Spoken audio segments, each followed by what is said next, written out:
উপকূলীয় এলাকায় মহিষের চারণভূমি সমস্যা, এটা আসলে আমাদের দেশে যে চারণভূমি কমে যাচ্ছে এবং সেটার জন্য অনেকগুলো কারণ আমরা গবেষণায় দেখলাম যে আমাদের বাড়িঘর তৈরি হচ্ছে, তারপরে এমনকি বিশ্ববিদ্যালয় পর্যন্ত চারণভূমিতে করার দাবি উঠছে। এগুলো কিন্তু দুঃখজনক।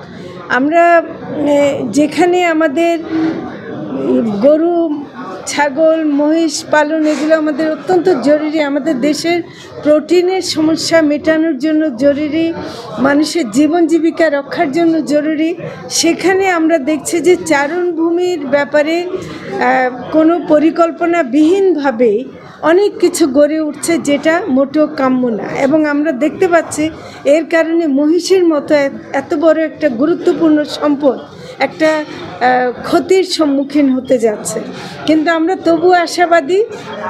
আমরা মনে করি যে সঠিক নীতি নির্ধারণী ব্যবস্থা নিতে পারলে আমরা এখনও অনেকগুলো চারণভূমি আমাদের আছে, আমাদের চরাঞ্চলে আছে, সেগুলোকে আমাদের মন্ত্রণালয়ের পক্ষ থেকে আমরা রক্ষা করার জন্য সংশ্লিষ্ট মন্ত্রণালয়দের সাথে আমাদের কথাবার্তা এবং তাদের সাথে আমাদের কাজ হবে এবং সেটার মাধ্যমে আমরা এই মহিষ পালনটা, আমি এই মুহূর্তে মহিষ পালনের কথা বলতে চাই যে যেহেতু আমাদের গরুর পালনের মাধ্যমে শুধু আমরা মাংসের প্রাপ্যতাটা পূরণ করতে পারছি না, এখানে মহিষের মাংস যদি আমরা বাড়াতে পারি সেটা কিন্তু আমাদের সার্বিকভাবে মাংসের সরবরাহে একটা বড় যোগান হবে, এমনকি দুধও এবং অনেক কিছু যেটা তৈরি হয়, চিজ এবং অন্যান্য, যেটা আমরা রপ্তানিও করতে পারবো।